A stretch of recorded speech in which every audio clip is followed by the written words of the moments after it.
Breakfast and dinner ரெண்டுக்குமே ஒரு tiffin item vegetable சேமியா எப்படி பண்ணலான்னு பார்க்கலாமா? இந்த டிஷ்ஷை நம்ம இன்றைக்கி குக்கரில் தான் பண்ண போகிறோம். ஸோ குக்கரை வந்து நல்லா சூடு பண்ணிக்கோங்க. சூடானதுக்கப்புறமா 4 டீஸ்பூன் அளவுக்கு நெய் விட்டுக்கோங்க. 4 டீஸ்பூன் அளவுக்கு எண்ணெயும் சேர்த்துக்கலாம். இப்போது ரெண்டுமே நல்லா சூடானதுக்கப்புறமா ஏலக்காய், கிராம்பு, பட்டை சேர்த்துக்கோங்க. அது எல்லாம் புரிஞ்சதுக்கப்புறமா 2 பெரிய வெங்காயம் ஸ்லைஸாக இந்த மாதிரி வெட்டி சேர்த்துக்கோங்க. இது கூடவே 2 பச்சை மிளகாய் சேர்த்துக்கலாம். வெங்காயம் ஒரு கோல்டன் ப்ரௌனில் வந்ததுக்கப்புறமா 1 டீஸ்பூன் அளவுக்கு இஞ்சி பூண்டு பேஸ்ட்டு, ஒரு பெரிய தக்காளி இது மாதிரி ரஃபாக சாப் பண்ணி சேர்த்துக்கோங்க. இது கூடவே கேரட், பட்டாணி, உருளைக்கிழங்கு இன்றைக்கி 3மே சேர்த்துக்கிறேன் நான். இது எல்லாமே ஒரு கப் அளவுக்கு சேர்த்துருக்கேன். கூடவே ஒரு கைப்பிடி அளவுக்கு கொத்தமல்லி இலைகள் அண்ட் ஒரு கைப்பிடி அளவுக்கு புதினா சேர்த்துட்டு நல்லா கலந்து விட்டுருங்க.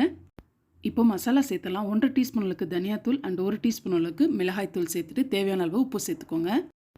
இது கூடவே ஒரு 5 டீஸ்பூன் அளவுக்கு தயிர், நல்ல கட்டியான தயிர் சேர்த்துக்கோங்க.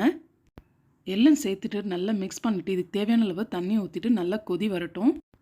தண்ணி நல்லா கொதித்து வந்ததுக்கப்புறமா சேமியா சேர்த்துக்கலாம். நான் இன்றைக்கி யூஸ் பண்ணியிருக்கிறது பார்த்திங்கன்னா ஃபேவரட் சேமியா தான். 1 கப் சேமியாவுக்கு 1.5 கப் அளவுக்கு தண்ணி சேர்த்துருக்கேன். இப்போ பார்த்திங்கன்னா தண்ணியும் சேமியாவும் ரெண்டும் சேர்ந்த மாதிரி வந்ததுக்கப்புறம் கரெக்டாக ஒரு 10 நிமிஷத்துக்கு லோ ஃப்ளேமில் வச்சிடலாம். சரியாக ஒரு 10 மினிட்ஸ்க்கு அப்புறமா ஓப்பன் பண்ணி பாருங்கள். சூப்பராக வெஜிடபிள் சேமியா ரெடியாக இருக்கும். இந்த டிஷ்ஷை நீங்களும் கண்டிப்பாக ட்ரை பண்ணி பாருங்கள். பிடிச்சிருந்தால் லைக் பண்ணிவிட்டு சப்ஸ்கிரைப் பண்ணுங்கள்.